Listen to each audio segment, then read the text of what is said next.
Les économies africaines font face à des tensions budgétaires croissantes et à un déficit structurel des financements des infrastructures désormais estimé à plus de 108 milliards de dollars annuels. Les approches classiques montrent leurs limites. Face à des besoins dépassant 130 milliards de dollars annuels, l'heure est à la mobilisation de solutions financières innovantes ancrées dans les réalités africaine. L'Afrique fait face à une équation complexe. Un déficit annuel d'infrastructures estimé entre 130 et 170 milliards de dollars. Près de 2800 milliards de dollars nécessaires d'ici 2030 pour l'adaptation au changement climatique et environ 4000 milliards de dollars par an pour atteindre les objectifs de développement durable. Ces chiffres traduisent une réalité.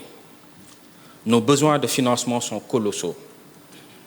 Mais les flux disponibles demeurent insuffisants et souvent contraints par les niveaux d'endettement de nos pays. Le Forum Structure Finance Africa a réuni 300 décideurs autour du thème Innovation financière et transformation structurelle des économies africaines.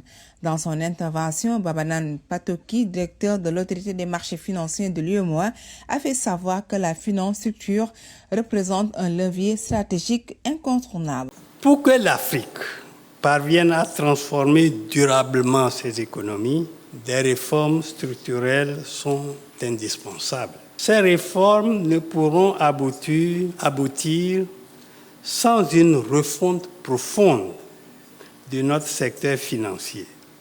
En facilitant le financement des start-up et des PME grâce à la digitalisation, elle stimule l'essor d'industries locales et accélère la diversification de nos économies dans des secteurs clés tels que l'agriculture, la technologie, l'énergie et la santé.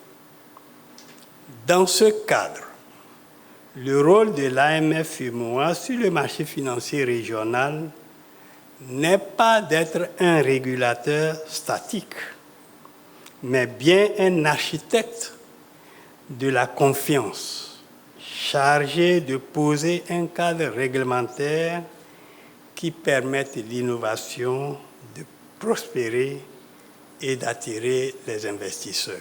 Venu présider le forum, le ministre sénégalais des Finances a insisté sur l'importance du secteur privé. À travers ce forum, l'ambition est claire, c'est de passer du constat à l'action. Ensemble, nous devons bâtir un environnement crédible et attractif, favorable à l'innovation et à la souveraineté financière de nos États. S'agissant du Sénégal, ce forum s'inscrit en parfaite cohérence avec la stratégie de transformation nationale Sénégal 2050, notre référence de politique publique. Cette vision portée par les plus hautes autorités privilégie la diversification de nos sources de financement, la consolidation de nos équilibres macroéconomiques et le renforcement de la résilience de notre économie. Les échanges se sont articulés autour des panels stratégiques d'utilisation, financement des PME, finances durables. Le rendez-vous de Dakar marque une étape importante dans la réflexion sur de nouveaux outils financiers capables de soutenir la croissance africaine et de répondre aux besoins de développement.